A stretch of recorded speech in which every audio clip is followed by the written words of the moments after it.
السلام علیکم ورحمۃ اللہ وبرکاتہ۔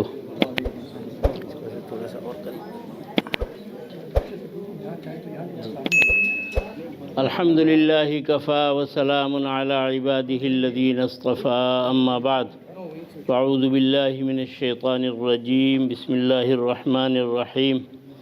الحمد للہ رب العالمین الرحمن الرحیم مالک یوم الدین، ایاک نعبد و ایاک نستعین، اہدنا الصراط المستقیم صراط الذین انعمت علیہم غیر المغضوب علیہم ولا الضالین۔ صدق اللہ مولانا العظیم۔ ابھی نماز پڑھ رہا تھا، تشریح اور تفصیل سے پہلے دو مسئلے ہیں چھوٹے چھوٹے۔ ایک مسئلہ تو یہ ہے کہ جب سجدے میں جاتے ہیں نماز میں تو یہ انگلیاں جو ہیں یہ ملا لیا کریں سجدے میں۔ دو ہی جگہ انگلیوں کا آپ کو خیال رکھنا ہے نماز میں، ایک سجدے میں ایک رکوع میں۔ سجدے میں انگلیاں ملا لیا کریں اس طرح، اور رکوع میں کھول لیا کریں اور گھٹنے اچھی طرح پکڑ لیا کریں، ایک جگہ بند ایک جگہ کھلی۔ اور تیسری چیز ایک اور ہے کہ التحیات جب پڑھتے ہیں اور جب اشہد ان لا الہ الا اللہ پہ انگلی اٹھاتے ہیں تو ایک حدیث کی کتاب ہے ابو داؤد شریف، سیاستہ میں سے ہے، مستند کتاب ہے، بغیر اس کے پڑھے عالم نہیں بنتا۔ تو اس کی ایک شرح اور تفصیل ہے بذل المجہود لحل ابی داود۔ تو اس میں تمام حدیثوں کو جمع کیا، اور جمع کرنے کے بعد یہ جو آپ انگلی اٹھاتے ہیں نا تحیات میں، اس کا ایک آسان سا طریقہ انہوں نے بتایا کہ آپ اٹھائیں اشہد اللہ لا الہ، یہاں تک اٹھائے رکھا آپ نے، اور اللہ کا جب حمزہ یعنی الف کہہ لیں، اس کو جب آپ نے شروع کیا تو نیچے گرا دیا، لیکن آپ بالکل لگائیں نہیں، بلکہ اتنا اپنے گھٹنے سے دور رکھیں، بس اتنا اٹھائے رکھیں آخر تک، یہ حلقہ بنا رہے اور اٹھائے رکھیں۔ ساری حدیثوں پر عمل ہو جاتا ہے، یہ جو ہلانے کی ہے یا نیچے لے جانے کی ہے، ساری حدیثیں اس میں آ جاتی ہیں۔ آپ آخر تک ایسا رکھیں، ذرا سا دور، بہت زیادہ بھی اتنا نہیں، بس ذرا سا۔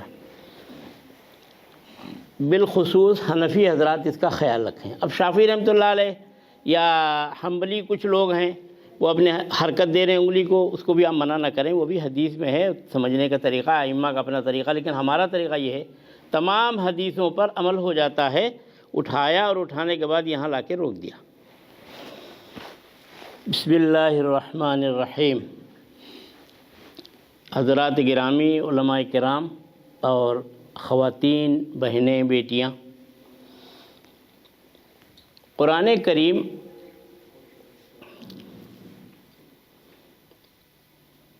اللہ کی کتاب ہے۔ اللہ جس طریقے پر بڑے ہیں ان کی کتاب بھی اسی طریقے پر بڑی ہے، بلکہ ابن عربی رحمۃ اللہ علیہ نے ایک قول ان کا میں نے پڑھا، ایک عربی کتاب میں ہے، محی الدین ابن عربی رحمۃ اللہ علیہ کا قول ہے کہ قرآن کریم میں 70,000 علوم ہیں۔ نوح علیہ السلام کی عمر مانگ کے لے آئیں اور پھر ان علوم کو پورے کو احاطہ کریں۔ 70,000 کب پڑھیں گے؟ 60 سال میں۔ اللہ کے رسول صلی اللہ علیہ وسلم نے ارشاد فرمایا اعمار امتی من 60 الی 70، کہ میری امت کی عمریں 60 سے 70 تک۔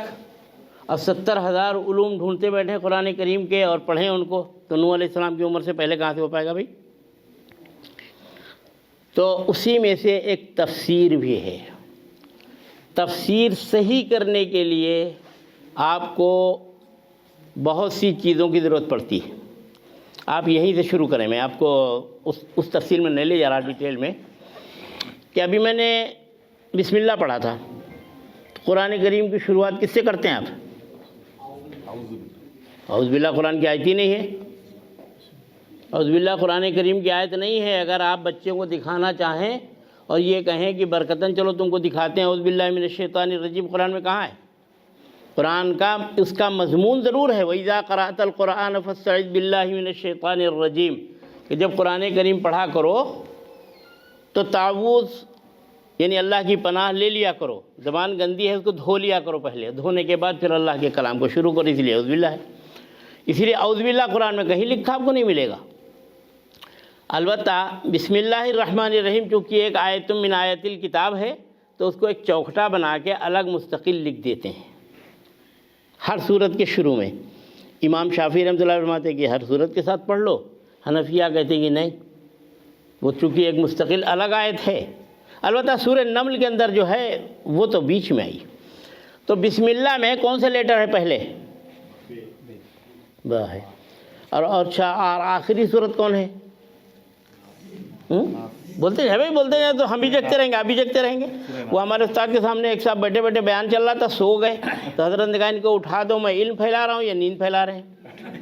بھائی جو آدمی جو کام کرے گا وہی تو ہوگا نا, وہی تو پھیلے گی چیز نا. تو اس لیے بات کرتے کراتے چلے. آپ نے طارق مسعود صاحب کو تو دیکھے دیکھا ہوگا, کیا بھائی جب تک آپ جواب نہیں دیں وہ آگے جاتے نہیں, وہ کہتے ہم نہیں جا رہے آگے. تو سب سے آخر صورت کون سی؟ ناس.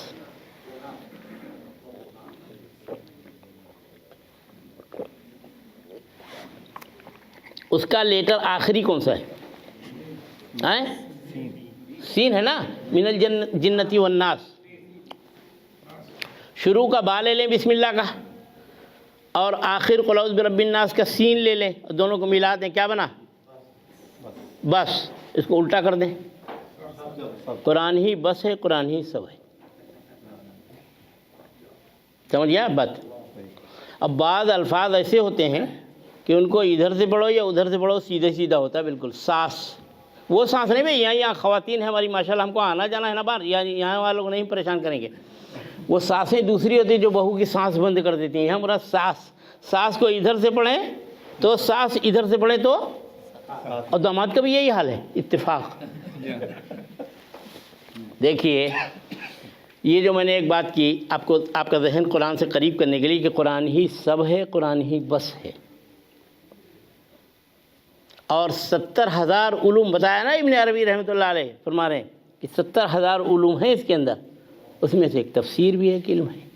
تفسیر کے معنی کھولنا, کشف, بیان کرنا. انسان کو اللہ تعالیٰ نے 2 چیزوں کا مجموعہ بنایا. ایک تو یہ ہمارا ظاہری ڈھانچہ ہے, اس کی ضرورتیں اور اس کے تقاضے ہیں, اور ایک اندرونی ہے جس کو کہتے ہیں روح, اصل جو انسان ہے. اور اصل اس لیے میں کہہ رہا کہ آپ دلیل سے سمجھیں کہ اگر آپ, اور جب تک جان ہے تو جہان ہے, بولتے نہیں اردو والے, جان ہے تو جہان ہے. اور اسی لیے جان ہی کے, اور آدمی کی روح نکل گئی تو یہ مال بھی بیکار, یہ اسباب بھی بیکار, ذرائع وسائل سب بیکار. اسی جان کے لیے آپ کیا کرتے ہیں, جب کبھی اس کے اوپر کوئی زک پڑتی ہے یا ضرب پڑتی ہے تب پورا مال خرچ کر دیتے ہیں علاج کرنے کے لیے. تو معلوم ہے جان قیمتی چیز ہے, مال وال سب بات کی بات ہے. اس پہ میں ایک چیز بیچ کے سنا کے پھر آتا ہوں اسی موضوع پہ. میرے استاد حضرت مولانا صدیق صاحب رحمۃ اللہ علیہ ایک مرتبہ پڑھا رہے تھے.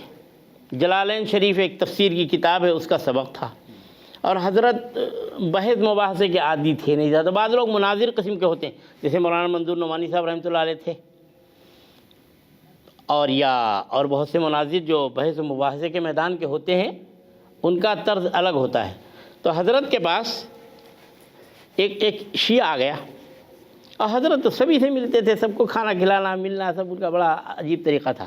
حضرت نے کھانا وانا کھلایا, ہم لوگوں نے کھانا وانا کھلایا. کھانا کھلانے کے بعد وہ تیوری چڑھا کے آ گیا. اچھا اسی لیے کھلایا تھا بھائی. تو آ کے کیا کہنے لگا کہ آپ کہتے ہیں حضرت ابوبکر صدیق رضی اللہ تعالیٰ عنہ خلیفہ اول, اور اللہ کے رسول صلی اللہ علیہ وسلم خود بتا کے گئے بستر پہ کس کو لٹا کے گئے تھے ہجرت کے وقت. تو خود ہی طے کر کے گئے کہ میرے خلیفہ یہ ہیں. اب ہم لوگ ذرا پریشان, ہم نے کہا ہمارے حضرت اس ذہن کے تو ہے نہیں, سیدھے سادھے صوفی منوش آدمی ہیں. ہاں علم میں تو الحمدللہ میں نے کوئی اتنا گہرا دیکھا ہی نہیں اپنی زندگی میں, لیکن یہ کہ مناظرہ اور مباحثہ ایک الگ چیز ہوتی ہے بالکل. تو حضرت نے ذرا سا سر نیچے کیا, ہم لوگ دعا بھی کر رہے تھے کہ اللہ کوئی ذہن میں مضمون یا کوئی جواب صحیح آ جائے. تو حضرت نے سر اوپر کیا اور فرمایا کرنے کہ ہاں کیا آپ نے سوال کیا تو پھر دہرائیں.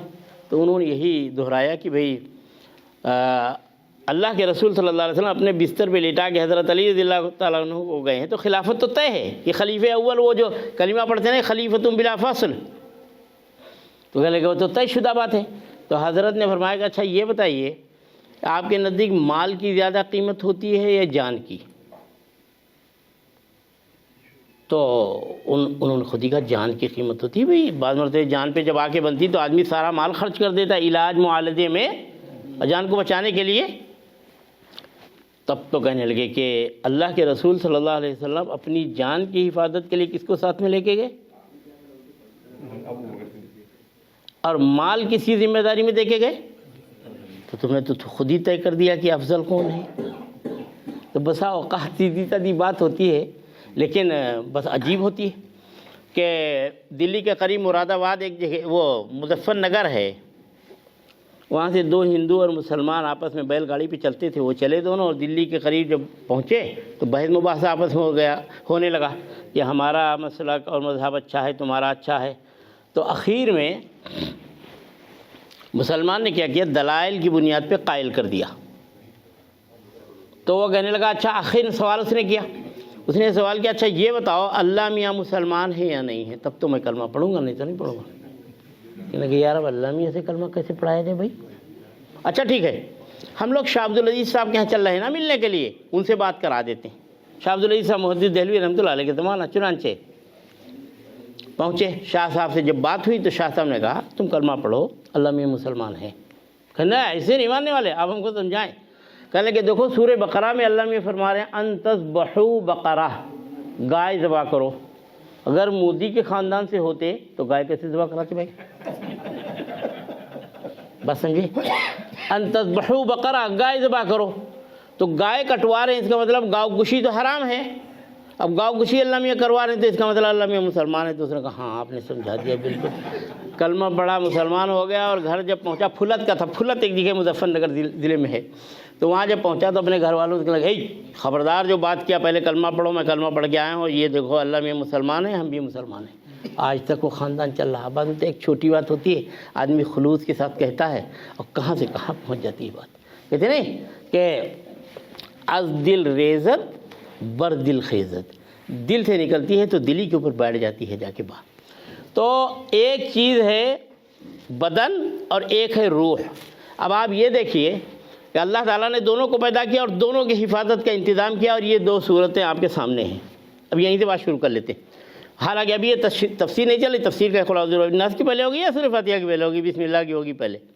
تو ایک بیچ کی بات آئی تو میں آپ کو جوڑ رہا ہوں قرآن سے کہ قل اعوذ برب الفلق میں کتنی آیتیں ہیں؟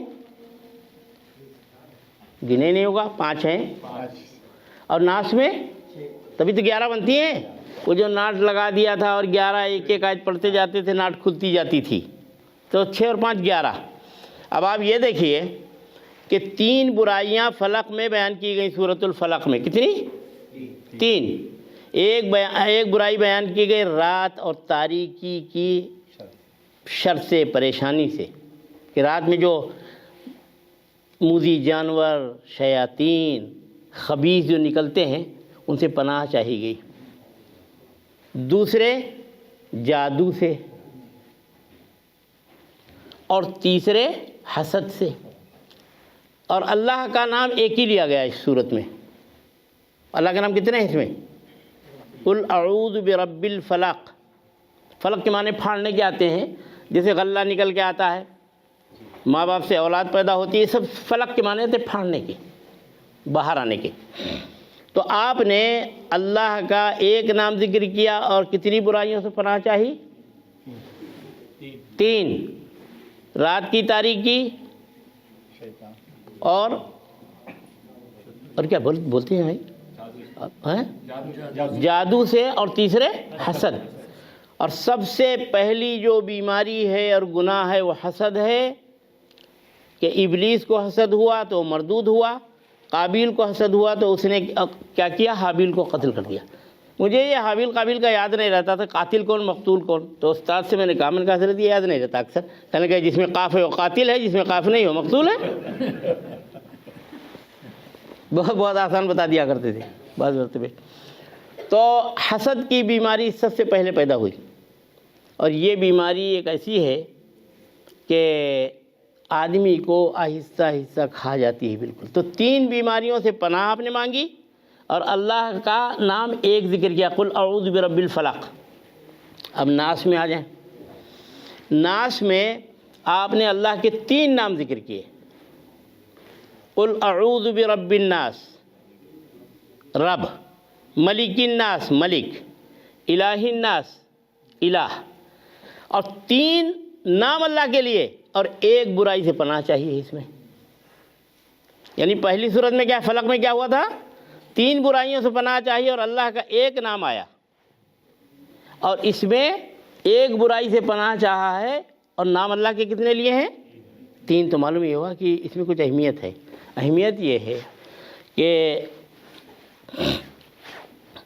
ایمان کو جو چیز خراب کرنے والی ہے، من شر الوسواس الخناس، عقیدے کو، ایمان کو، روحانیت کو جو چیز خراب کرنے والی ہے وہ زیادہ خطرناک ہے بنسبت جسمانی تکلیفوں کے. وہ تینوں جسمانی ہیں.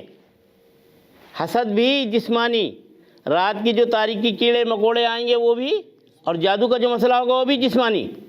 تو اس لیے اللہ تعالیٰ نے خود بتایا ہے کہ روحانیت کے مقابلے میں جسمانیت جو ہے وہ کم درجے میں ہے. تو اس لیے، اور اس میں ناس میں 5 مرتبہ ناس آیا. 5 مرتبہ 6 مرتبہ.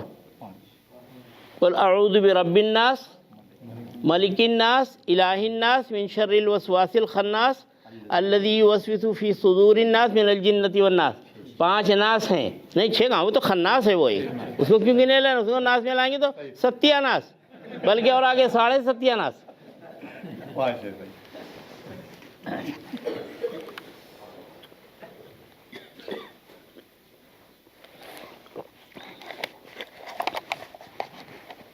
تو یہ دونوں صورتیں، اب نزول کے اعتبار سے 2-3 باتیں کہہ کے پھر جو مجھے کچھ باتیں کرنا ہے وہ کروں گا ابھی. کہ لبید ابن عاصم ایک یہودی گزرا ہے، اس کی بیٹیوں نے کسی طرح اللہ کے رسول صلی اللہ علیہ وسلم کا منہ مبارک حاصل کر لیا. بھائی منہ مبارک کی بات آئی تو ایک بات میں کہوں گا، میرے پاس مسئلے بھی آئیں گے اور بات ٹیڑھے پڑیں گے، ہو سکتا ہے آپ نے جو ذہن میں بٹھا رکھا اس کے خلاف بھی ہوں، برا نہ مانے، دلیل لے لیں، بس ختم. ایک صاحب کیا ہے اپنے زیارت وغیرہ کراتے ہیں، تو مجھ سے ایسی کہا. میں نے کہا ایک بات بتائیں، اگر آپ برا نہ مانیں تو میں ایک بات پوچھوں. کہنے لگے ہاں. میں نے کہا آپ کے پاس دلیل ہے کہ یہ کہاں سے آیا؟ کہنے لگے نہیں، وہ تو باپ دادا سے آیا. میں نے کہا کوئی حدیث اللہ کے رسول صلی اللہ علیہ وسلم کی اگر آج ہم بیان کرتے ہیں تو آپ پوچھتے ہیں صحیح 6 کی ہے، بخاری کی ہے، مسلم کی ہے، ترمذی کی ہے، ابو داؤد کی ہے، ابن ماجہ کی ہے، کہاں کی ہے؟ آپ جب بتا دیتے تو ہم مطمئن ہو جاتے ہیں. اسی طرح جسم مبارک کی اگر کوئی چیز آپ بتائیں گے اور دلیل نہیں ہوگی تو پھر ہم خاموشی اختیار کر لیں گے. بھائی آپ برا نہیں ماننا پھر اس وقت. تو اللہ کے رسول صلی اللہ علیہ وسلم کا منہ مبارک کسی طرح حاصل کر لیا. خواتین بالخصوص سنیں، ہمارے مرد حضرات بھی سنیں. وہ یہ ہے کہ یہ جو بال وغیرہ کنگھے سے یا سر کے بال کسی طرح ادھر ادھر ہوتے ہیں تو پورا بال کبھی نہ چھوڑا کریں آپ. اسی سے جادو ٹونا ٹوٹکا ہوتا ہے، توڑ دیا کریں اس کو یا دفن کر دیا کریں. چنانچہ اس نے حاصل کر لیا. حاصل کرنے کے بعد من شر النفاثات فی العقد، عقد یہ عقدے سے ہے کہ وہ گروہوں میں پھونکتی تھیں وہ جادو کر کے. اور اللہ کے رسول صلی اللہ علیہ وسلم 6 مہینے تک پریشان رہے. 6 مہینے تک. 6 مہینے کے بعد خواب پڑا آپ کو کہ 1-2 فرشتے آئے. ایک نے دوسرے سے پوچھا کیا ہوا، انہوں نے بتایا کہ اس طریقے پر معاملہ کیا گیا، فلاں جگہ پر ہے. آپ فجر کے بعد تشریف لے گئے صحابہ کے ساتھ. اور اللہ کے رسول صلی اللہ علیہ وسلم کی عادت مبارکہ یہ تھی کہ فجر کے بعد عموماً پوچھا کرتے تھے تم میں سے کسی نے خواب دیکھا؟ کوئی اگر خواب بتاتا تو اس کی تعبیر دیتے. دیا صاحب کو زیادہ یاد رہتا ہوگا، چشمہ لگا کے سوتے ہیں. جب چشمہ لگا کے سوئیں گے تو بڑا بڑا دکھے گا نا بھائی، یاد رہے گا صبح تک. اور بغیر چشمے سو گئے تو خواب اگر، اور نبی کا خواب جو ہے وہ وحی ہوتا ہے، اس لیے اللہ کے رسول صلی اللہ علیہ وسلم اگر آرام فرما رہے ہیں کوئی اٹھایا نہیں کرتا تھا آپ کو. ہو سکتا ہے کہ وحی نازل ہو رہی ہو، امت کا اس میں فائدہ ہو جائے، اور ہم جگا دیں گے تو وہ پھر گڑبڑ ہو جائے گا معاملہ. ہو سکتا ہے نقص و اضافہ ہو جائے، کہ مطلب یہ کہ آدھا رہ جائے، تو اس لیے نہیں اٹھایا کرتے تھے. تو خواہ میں جب دکھایا گیا تو اللہ کے رسول صلی اللہ علیہ وسلم لے کے اس کنویں کے بعد تشریف لے گئے اور جا کے وہاں سے نکلوائے. آپ صحابہ رضوان اللہ اجمعین کو معلوم ہو تو غصہ آنا طبعی بات ہے نہیں، لیکن حضور صلی اللہ علیہ وسلم نے فرمایا ہم کو علاج سے مطلب تھا، وہ ہو گیا. ایک آیت پڑھتے تھے، یہ جو 11 آیتیں ہیں ایک آیت پڑھتے جاتے تھے، وہ ناٹ کھلتی جاتی تھی اور آپ کو ایک دم سے آرام ہو گیا الحمدللہ. تو یہ دونوں صورتیں ایک ہی ساتھ نازل ہوئی ہیں، اور وہی نازل ہوئی تھی جبرائیل السلام لے کے آئے تھے. اس لیے بعض لوگ دونوں صورتوں کے بیچ میں بسم اللہ نہیں لکھتے ہیں کہ دونوں ایک ہی ساتھ نازل ہوئیں، لیکن صحیح یہی ہے کہ الگ الگ صورتیں ہیں مستقل، اس لیے بسم اللہ الگ الگ دونوں صورتوں کے شروع میں ہے. تو روحانیت اور جسمانیت. روحانیت چونکہ روح اوپر سے آئی ہے، اس لیے اللہ تعالیٰ نے اس کی غذا کا انتظام اوپر سے کیا ہے، قرآن کریم نازل کیا اس کے لیے. جسم یہی بنا ہے، اور جسمانیات کی ضرورتیں جو ہیں وہ یہیں سے زمین سے پوری کی جائیں گی. اور جسم کی ضرورتیں کتنی ہوتی ہیں آپ گنیں. ایک عام طور سے آدمی کو معقول کھانے کی ضرورت پڑتی ہے. نمبر 2 مشروب پینے کی ضرورت پڑتی ہے. نمبر 3 مسکن رہنے کے لیے مکان چاہیے. نمبر 4 ملبوس لباس چاہیے. اور نمبر 5 جب بالغ ہو جائے تو منکوح نکاح. یہ 5 چیزیں ہو گئیں. اور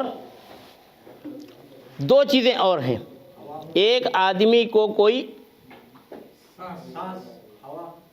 کیا ہوا؟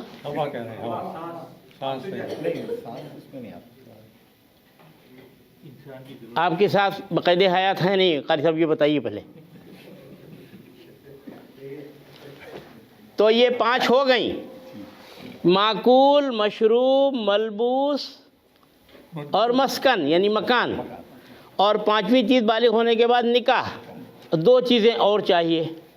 ایک تو چاہیے ہوتی ہے کہ مطلب ایک منصب اور ایک مقام آدمی کا ہوتا ہے، اور ایک ہوتا ہے مذہب اور طریقہ جس پہ زندگی گزارے. اب دیکھیے اللہ تعالیٰ نے انسان کے اندر 2 قوتیں پیدا کی. آواز نہیں آ رہی تو تھوڑی سی نیچے کر دیتے ہیں اگر آپ کو. اب بہتر رہے گی.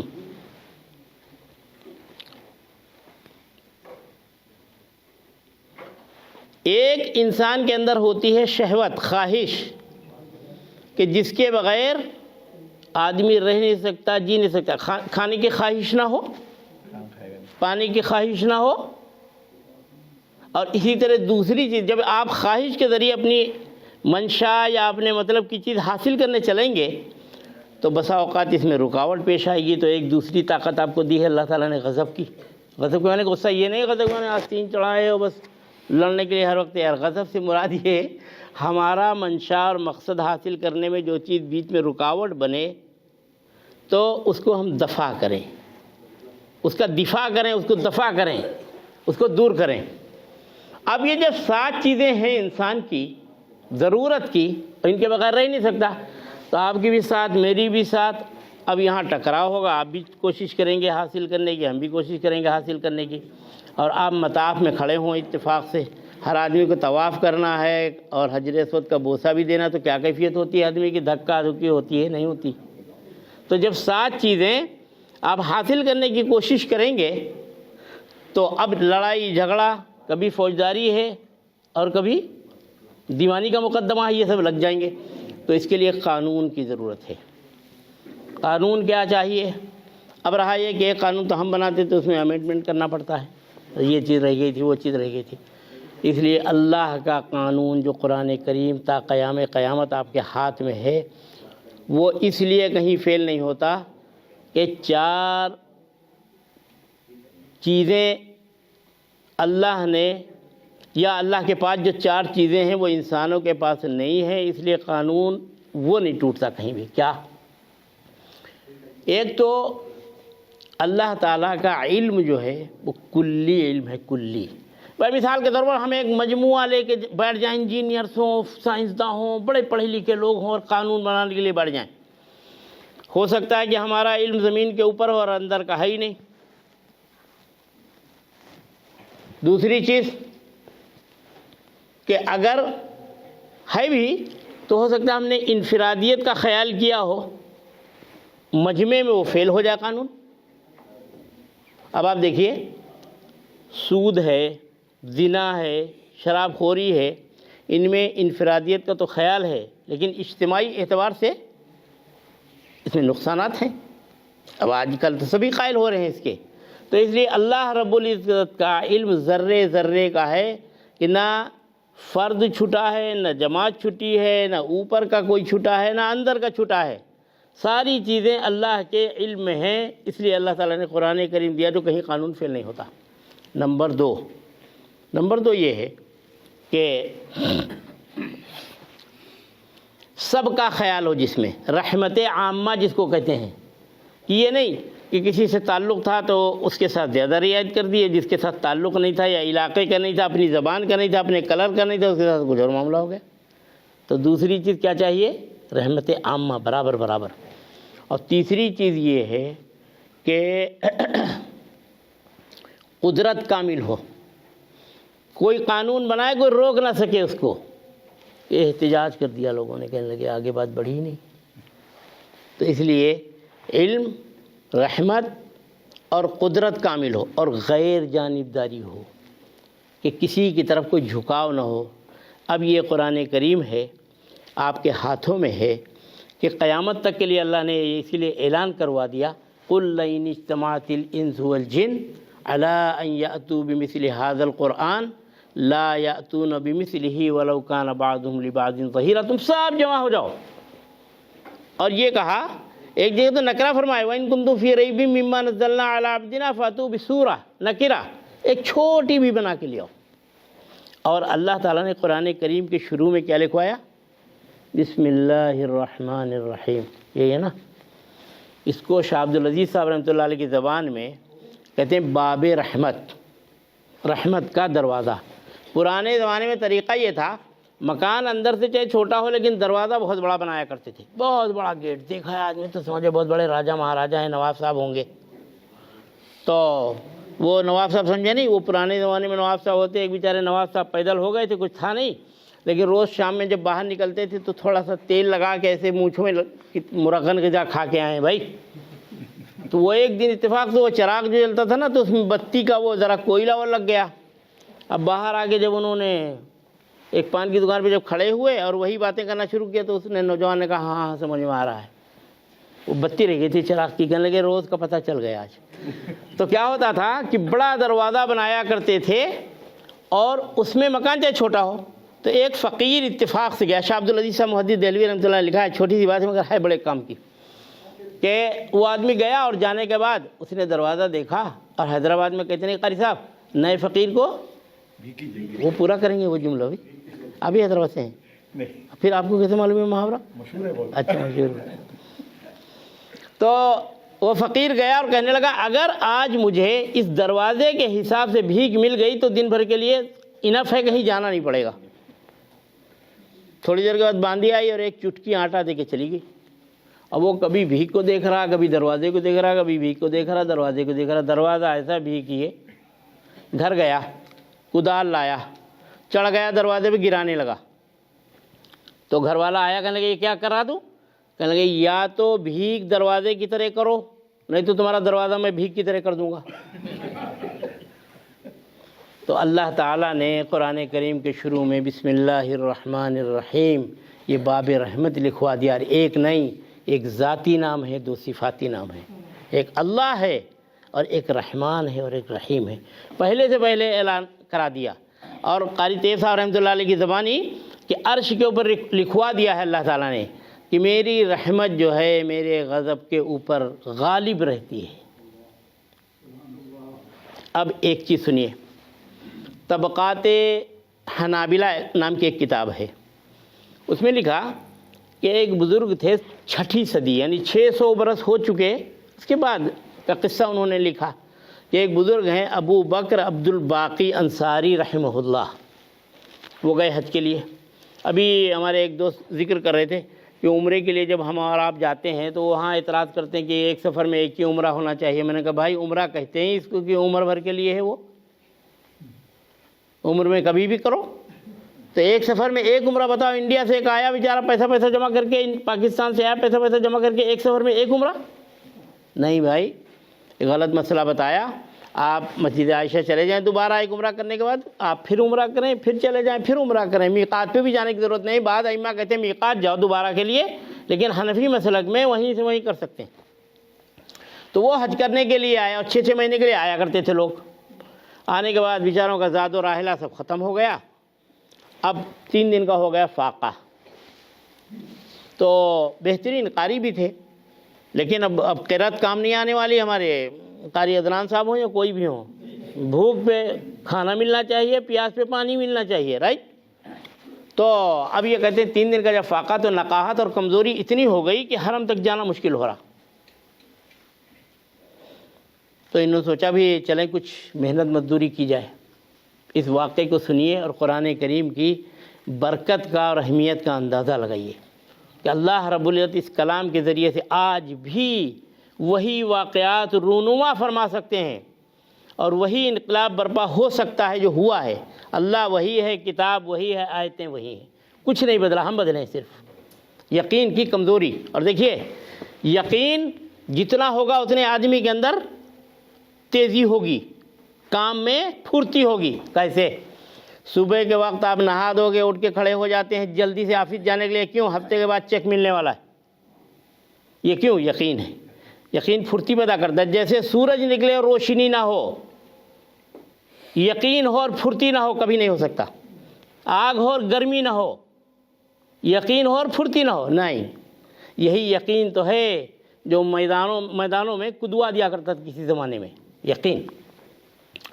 تو وہ کہتے کیا ہیں کہ 3 دن کے بعد جب فاقہ ہو گیا، نقاہت اتنی کمزوری آ گئی، میں چلا بھائی قدم پہ قدم رکھتے ہوئے کہ کچھ مزدوری محنت کی جائے۔ کہتے میں 4 قدم چلا تھا تو میں نے دیکھا کہ ایک شخص ہے وہ اعلان کر رہا ہے کہ بھائیوں میرا ایک ہار کھو گیا ہے۔ اور ہار پتہ آپ کو کیا آدمی لیڈر جیت جاتا اور ہار پہن کے آتا، پتہ نہیں کیوں۔ حالانکہ جیتے ہیں وہ اور پہنتے کیا ہیں؟ ہار۔ کچھ اور پہننا چاہیے تھا تو ہار پہن کے آ گئے۔ تو بہرحال ہم ہوئے، تم ہوئے، امیر ہوئے، سب اسی زلف کے اسیر ہوئے۔ ہار میں تو سبھی ہارتے ہیں۔ تو بہرحال وہ کہہ رہے ہیں بھائیوں میرا ایک قیمتی ہار کھو گیا ہے۔ اور ہوا کیا کہ جب یہ مزدوری کے لیے نکلے تو ان کو ایک تھیلی مل گئی، وہ ریشم کی ڈوری سے بندھی ہوئی چمکتی ہوئی تھیلی۔ انہوں نے سمجھا کوئی قیمتی سامان ہے اس میں۔ کمرے میں لے گئے، پہلے کمرے کرائے پہ لیا کرتے تو وہاں کہتے میں نے کانپتے ہاتھوں سے کھولا اور دیکھا تو بہت ہی قیمتی اس میں ہار ہے، موتیاں، اس کی لڑی اور دھاری۔ یہ جو نماز آپ پڑھنے آئے ہیں نا، یا ہم جو مسجد آتے ہیں کس وجہ سے آتے ہیں؟ اس واسطے آتے ہیں کہ پرانے زمانے میں طریقہ تھا کہ جب ہار لیا کرتے تھے تو تاگے کی قیمت بھی اسی کے ساتھ لگتی تھی۔ ہم جب یہاں آئے ہیں، سب میں کھڑے ہیں، تو کوئی بندہ ایسا ہوگا کہ جس کی قبول ہوگی اس کے ساتھ ہمارا تاگا بھی چلا جائے گا ساتھ۔ اللہ میں یہ تھوک کا کام کرتے، تھوک کا۔ پچھلی مرتبہ میں نے پوچھا تو کوئی مہمان ہے یہاں؟ وہ جو پھٹا نوٹ ہوتا ہے نہیں قاری صاحب، اس میں گڈی میں لگا کے چلا دیتے تھے۔ ہم جیسے پھٹے لوگ بھی چل جاتے ہیں مسجد کے اندر۔ اسی لیے جماعت سے نماز ہے کہ تاگے کی بھی قیمت موتیوں کے ساتھ لگ جاتی ہے، تاگے کو الگ نہیں کیا کرتے کبھی۔ یوسف علیہ السلام بک رہے ہیں بازار میں، ایک بوڑھی پونی لے کے آ گئی۔ پونی کی کیا قیمت؟ اس سے کہا بھی کسی نے کہ بڑے بڑے نواب لوگ آئے ہیں، خود گورنر آیا ہوا، عزیز مصر آیا ہے، تمہاری اس پونی کی کیا حقیقت؟ کہا مجھے معلوم ہے میں خرید نہیں سکوں گی، لیکن خریداروں میں نام تو آئے گا۔ یوسف کے خریداروں میں نام آئے گا، یہی کیا کم ہے؟ تو وہ کہتے ہیں کہ ہار، اب جب ہار دیکھتا رہا بڑی دیر تک کہ اللہ نے کیسی کیسی قیمتی چیزیں بنائی، کہتے ہیں کہ تھوڑی دیر کے بعد بھوک نے پھر چونکا مارا۔ بھائی ہار کی خوبصورتی سے بھوک تو نہیں جانے والی؟ تو کہتے میں نے تھیلی میں رکھا، باندھنے کے بعد باہر نکلا، تھوڑی دور پہنچا تو دیکھا ایک بڑے میاں ہے، کانپتے ہاتھوں سے اعلان کر رہے ہیں، اور وہ یہ کہہ رہے ہیں کہ بھائیو ایک میرا قیمتی ہار کھو گیا ہے، اگر کوئی کسی کو ملا ہو اور وہ دے دے تو میں 500 درہم اس کو اپنی طرف سے انعام کے طور پہ دوں گا۔ تو یہ کہتے ہیں خواجہ عبد الباقی انصاری رحمہ اللہ، یہ کہتے ہیں کہ میں نے جب دیکھا یہ تو حلال رقم ملنے والی ہے اور ہار اسی کا ہے، اور میں ضرورت مند بھی ہوں، ایسے میں تو مردار کھا کے جان بچانے کا حکم دیا گیا، فمن اضطر غیر باغ ولا عاد، یہ حکم دیا گیا اچھے جائے کہ ایک چیز حلال ملنے والی ہے اور میں ضرورت مند ہوں۔ چنانچہ کہتے ہیں میں نے بڑے میاں کا ہاتھ پکڑا اور میں لے کے چل رہا ہوں، اور ایک ریل چل رہی میرے دماغ میں، یا 500 مل جائیں گے، ضرورت پوری ہوگی، اور پھر اس کے بعد آگے کچھ کاروبار وغیرہ دیکھ لیں گے اور یہ پریشانیاں ہماری دور ہو۔ کہتے ہیں جب دہلیز پہ ہم پہنچے تو دیکھیے آپ، دہلیز پہ پہنچنے کے بعد اگر ضمیر آدمی کا مردہ نہیں ہو گیا تو کہ ضمیر نے ایک جھرجھری لی ایک دم سے۔ اچھا، ایک شخص کی امانت اور امانت صاحب امانت تک پہنچانے کے لیے اللہ کے رسول صلی اللہ علیہ وسلم نے حکم دیا۔ ایک روز اللہ کے رسول صلی اللہ علیہ وسلم وضو فرما رہے ہیں اور پانی گرا ہوا، لوگ کوئی اپنے ہاتھوں پہ مل رہے ہیں، کوئی چہرے پہ مل رہے ہیں، نہیں مل رہا تو دوسرے کے ہاتھ سے لے کے مل رہے ہیں۔ تو حضور صلی اللہ علیہ وسلم نے پوچھا ما حملکم علی ھذا، یہ کیوں کر رہے تم لوگ؟ ان کا حضور محبت ہے آپ سے۔ تو حضور نے فرمایا اچھا مانگو، کیا مانگ رہے آج اللہ سے میں دعا کروں گا اللہ قبول کریں گے۔ انہوں نے کہتے مرافقتک فی الجنہ، جنت کا ساتھ چاہیے۔ تو حضور نے پوچھا او غیر ذالک، اس کے علاوہ کہنا ہے دس اٹ، یہی چاہیے بس۔ تو حضور صلی اللہ علیہ وسلم 3 کام فرمائے، میں اس تشریح میں نہیں جاؤں گا اس وقت، خالی وہ حدیث سناؤں گا چھوٹی سی۔ حضور نے فرمایا اصدقوا اذا حدثتم، جب بات کرو تو سچی بات کرنا، ایک۔ دوسرے، جب کسی کی امانت تمہارے پاس آ جائے، بات کی امانت، راز کی امانت، چیز کی امانت، امانت صاحب امانت تک پہنچانے کی کوشش کرنا۔ اور تیسرے، پڑوسی کا خیال کرنا، آ جاؤ میرے ساتھ جنت میں۔ یہ نہیں حضور نے فرما دیا ہاں میں تو شافع مشر ہوں، کنجی میرے ہاتھ میں، چلو ٹھیک ہے آرام سے جا کے سو جاؤ میں دلا دوں گا سب کچھ۔ فرمایا نہیں، یہ کام کرنا۔ ایک دوسری حدیث میں ہے اعینونی، کہ میری مدد کرو، پھر بھی کثرتی سجود، سجدے کثرت سے کرو، ایک دوسری حدیث وہ الگ ہے۔ تو خیر، تو یہ کہتے ہیں امانت تو صاحب امانت کو دے نہیں دینا ہے، تو اس پہ پیسے لینے کے لیے جا رہا، کیا قیامت میں منہ دکھائے گا اللہ کو، اللہ کے نبی کو، کہ انہوں نے فرمایا امانت مل جائے تو امانت دینا۔ تو یہ کہتے ہیں، اب وہ ایک جگہ یہی صاحب نے سنایا تھا غالباً، کہ وہ ایک صاحب بورڈ لکھانے کے لیے گئے، تو ان کا نام تھا ضمیر الدین، اور کتابیں بیچتے تھے، تو ان کا بورڈ لکھ دو بھائی کہ ضمیر الدین کتب فروش۔ تو کاتب بیچارہ سیدھا سادہ، اس نے کیا لکھ دیا معلوم؟ اس نے لکھ دیا کتب الدین ضمیر فروش۔